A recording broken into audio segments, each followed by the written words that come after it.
Bonjour à toutes et à tous, c'est Petit Bourgeon du blog Chez les Vieilles Branches. Alors, euh, partage exceptionnel et spécial sur le blog, euh, puisque j'ai choisi la vidéo pour m'adresser à vous. Et je fais donc de mes lecteurs maintenant des spectateurs, des auditeurs. Voilà.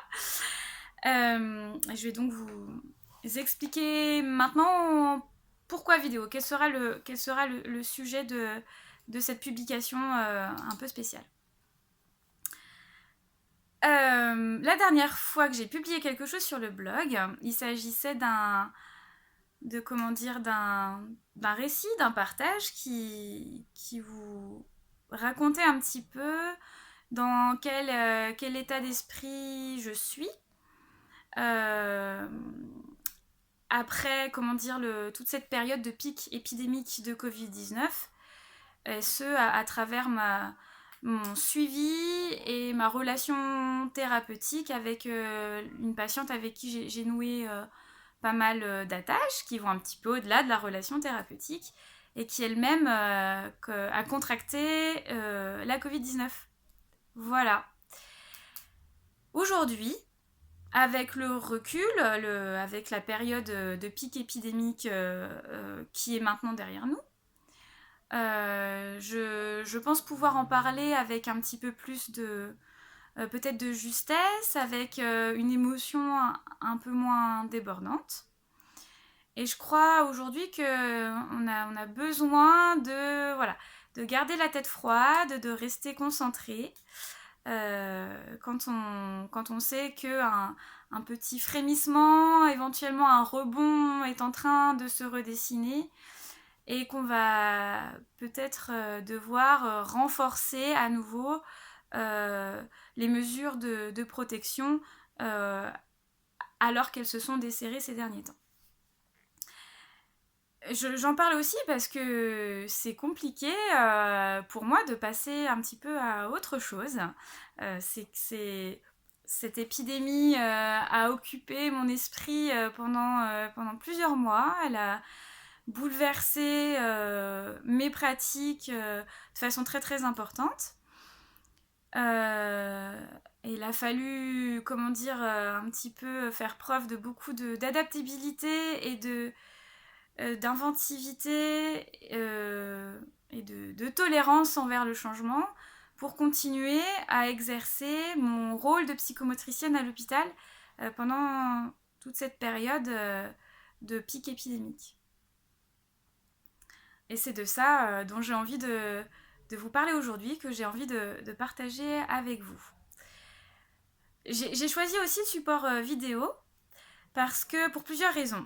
C'est le support que j'ai adopté pour donner des nouvelles à mes proches pendant la quasi-totalité de la durée du confinement. Parce que je me suis retrouvée isolée de mes proches et malade, puisque j'ai été atteinte par la Covid-19 de façon modérée, mais voilà, quand même un petit peu sérieuse. Et j'ai beaucoup apprécié le fait d'associer l'image, la voix, le propos et la spontanéité. Je crois que ça a pas mal rassuré mes proches de voir que malgré tout j'allais bien.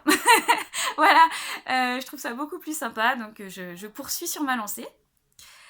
La deuxième raison, elle est que j'aimerais, si jamais mon propos vous parle, que vous l'approuvez d'une certaine manière et que comme moi vous pensez que c'est important de partager un témoignage, un son de cloche, certes supplémentaire dans la foule de ceux qui existent déjà, mais peut-être éventuellement un peu différent de ceux qui ont été faits. Et ben voilà, j'aimerais bien que ce soit diffusé. Et je pense que le support vidéo est peut-être plus à même de toucher de plus de personnes qui n'ont pas l'habitude de, de lire mes écrits sur mon blog et sur ma page Facebook. Là où effectivement j'aimerais que ce partage puisse se diffuser, c'est que de toutes parts, dans les médias, sur les réseaux sociaux, etc., il y a eu beaucoup de témoignages, et je trouve ça très très bien, et c'est très normal, de soignants, de personnes qui se sont retrouvées au cœur de l'épidémie, au cœur du soin de cette épidémie, mais aussi du soin en dehors de l'épidémie qu'il a fallu poursuivre malgré tout. Mais il me semble que ces soignants qui se sont exprimés sont des soignants qui sont connus par, entre guillemets, le grand public. Ce sont surtout des infirmiers, des aides-soignants, des médecins, d'autres professions dont la représentation mentale est déjà faite.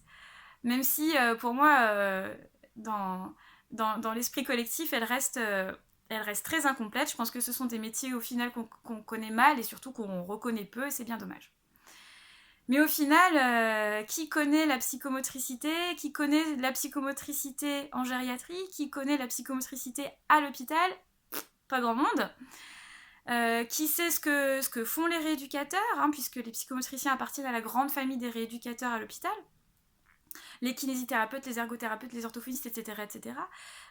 Qui sait comment nous travaillons, quels sont nos rôles, pourquoi nos professions sont importantes, et pourquoi, pour moi en tout cas, c'est un problème qu'elles soient si peu connues. Voilà. J'en veux... Voilà, j'en veux pour une petite preuve du manque de connaissance et de reconnaissance de nos professions, même par des institutions qui sont censées nous connaître. Là, je pointe l'ARS. J'en veux pour preuve des documents du coup que j'ai lus venant de l'ARS, expliquant un petit peu organisation, réorganisation dans les hôpitaux et structures médico-sociales, des organisations des soins.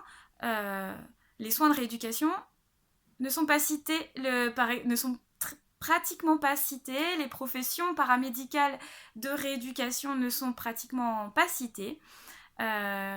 Les professions plus on va dire, plus socio-éducatives et sociales, telles que l'animation, les assistantes sociales, etc.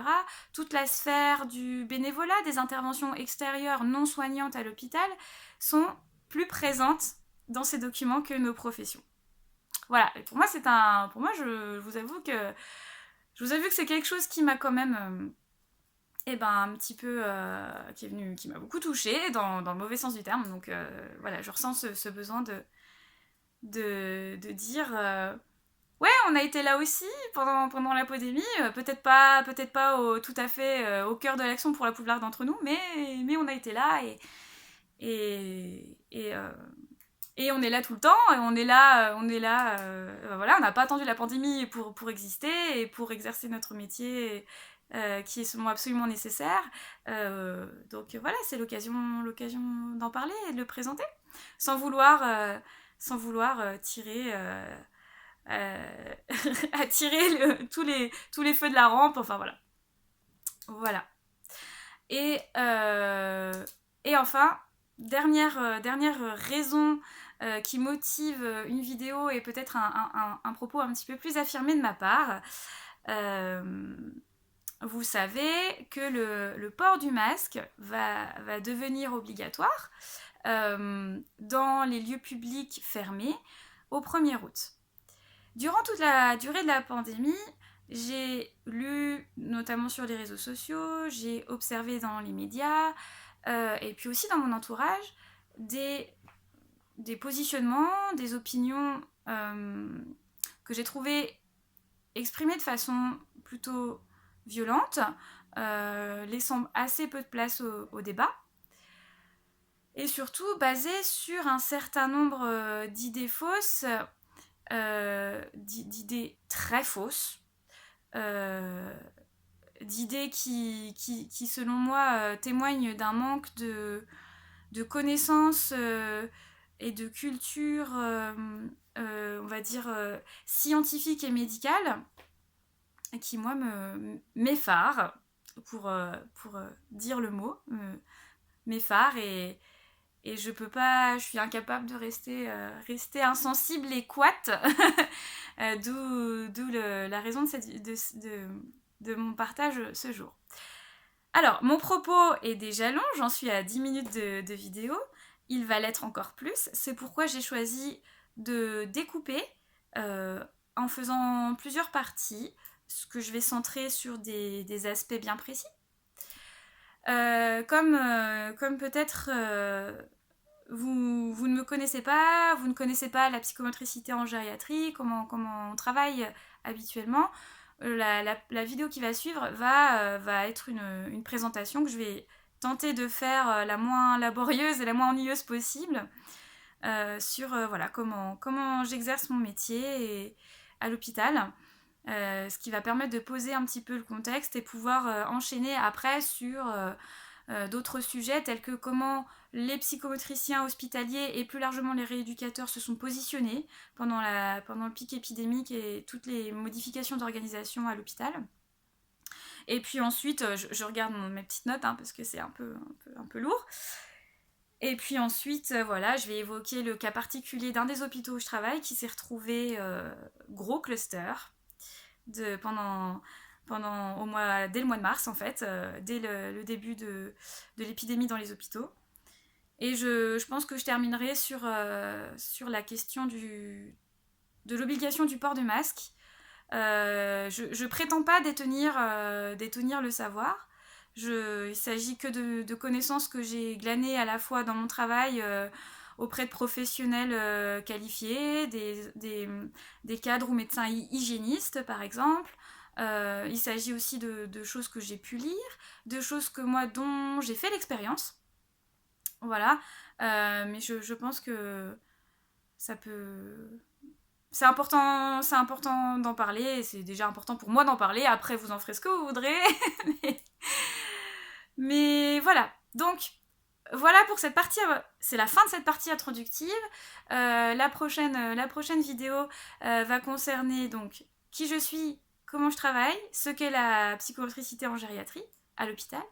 Et puis, si jamais vous n'avez pas besoin de ces rappels-là, de ce contexte-là, je vous propose de passer à la vidéo d'après, la troisième partie, où je vais plutôt parler du coup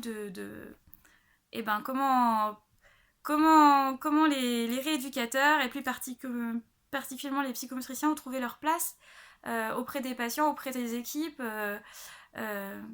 durant le plus fort de la pandémie. A tout de suite!